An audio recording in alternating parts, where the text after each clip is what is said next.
Bana mtazamaji wa The Fact TZ, karibu sana kwenye YouTube channel yetu. Usisahau ku-like, kusubscribe na kucomment pia, na ili kuwa wa kwanza kupata mastori yote ya kimichezo, hususan tetesi za usajili ambazo zinaendelea kugonga vichwa vya habari mbalimbali. As we know, pia Alan Okello ni miongoni mwa wachezaji ambao wameendelea kugonga vichwa vya habari mbalimbali hapa Tanzania kutokana na kuwindwa na vilabu vikubwa, title contenders wa hapa Tanzania, Dar es Salaam Africans ambao wameonyesha nia kubwa kumhitaji, lakini Simba pia kwa sasa inasadikika wameingilia dili kwa ukubwa kuweza kumhitaji Alan Okello. Lakini kumetokea pia doa kwa klabu ya Yanga kuweza kumnasa Alan Okello. Hii ni kwa sababu ya pesa kubwa ambayo wanaitaka Vipers ili kumwachia star huyo, lakini pia Yanga inahofia kuwa hawataweza kumtumia katika michuano ya kimataifa msimu huu kwa kuwa tayari amecheza akiwa na kikosi cha Vipers. Mpaka sasa kikosi cha Yanga kilituma ofa ya dola za Kimarekani 100,000 sawa na shilingi milioni 247 kwa ajili ya kumnasa star huyo wa Vipers, lakini imekuwa tofauti kwa mabosi wa Vipers ambao wanahitaji zaidi ya milioni 600 kwa ajili ya kumwachia nyota huyo raia wa nchini Uganda. Mazungumzo baina ya Yanga na Alan Okello yenyewe yamekwenda safi kwenye masuala mazima ya signing fees na masuala mazima ya ada ya usajili, lakini imekuwa tofauti kwa mabosi wa kikosi hicho cha Vipers ambao wanahitaji dau kubwa zaidi kuweza kumwachia Alan Okello. Alan Okello, kumbuka kwamba amebakiza mkataba wa miezi 6 tu na kikosi cha Vipers, na kwa mujibu wa taratibu kwa wachezaji wanaruhusiwa kufanya pre-contract na vilabu vingine akiwa amebakiza mkataba wa miezi 6 ili kuweza kujitengenezea mazingira mazuri kama ataweza kuondoka kwenye klabu anayokuwa anaitumikia.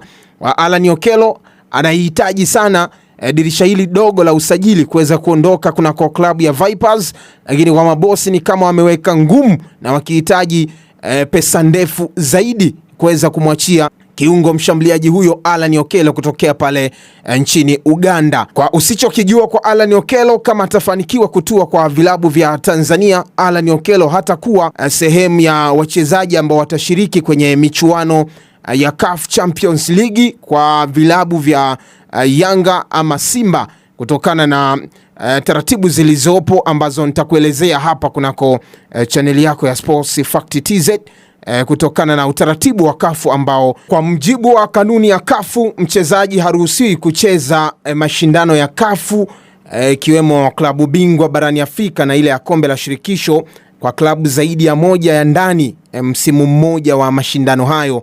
Maelezo ni kwamba kama mchezaji amesajiliwa na kutumika na akacheza hata dakika moja kwenye mechi ya awali maarufu kama preliminary round na hatua yoyote ya mashindano, hawezi kucheza tena kwenye mashindano hayo kwenye klabu nyingine hata akihamia katikati ya msimu.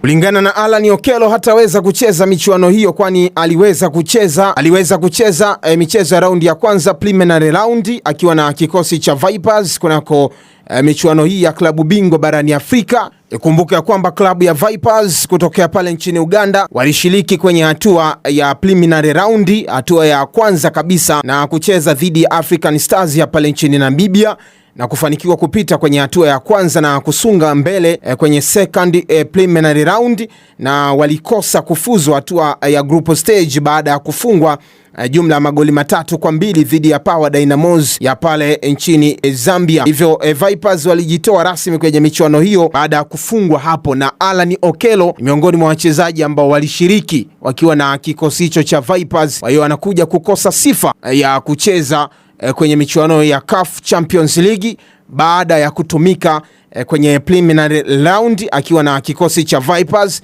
na kwa mujibu wa taratibu nilizokueleza hapo awali, CAF hawaruhusu mchezaji kutumika zaidi ya klabu kimoja kwenye michuano hii ya CAF Champions League na michuano ya kombe la shirikisho. Lakini taarifa zinasema wekundu wa Msimbazi Simba wameanzisha pia mazungumzo na nyota huyo Alan Okello na klabu ya Vipers kuona namna ambavyo wana uwezo wa kupindua meza. Tunafahamu ya kwamba klabu ya Simba ndiyo ilikuwa ya kwanza kabisa kwenye kuanzisha mazungumzo na mchezaji huyo baada ya michuano ya CHAN iliyofanyika kwenye mataifa matatu ya Kenya, Tanzania pamoja na Uganda. Lakini kwa Yanga kupitia rais wa heshima Engineer Hersi Said kaweza kupindua meza na kuingilia kati dili hilo la kumsaini Alan Okello. Lakini mpaka sasa ugumu umekuwa ni kwenye dau ambalo wanalihitaji Vipers. Nyota huyo mpaka sasa Okello amebakiza mkataba wa miezi 6 na klabu yake ya Vipers. Yanga walituma ofa kiasi cha dola za Kimarekani 100,000 sawa na shilingi milioni 47 za Kitanzania. Lakini kwa upande wa Vipers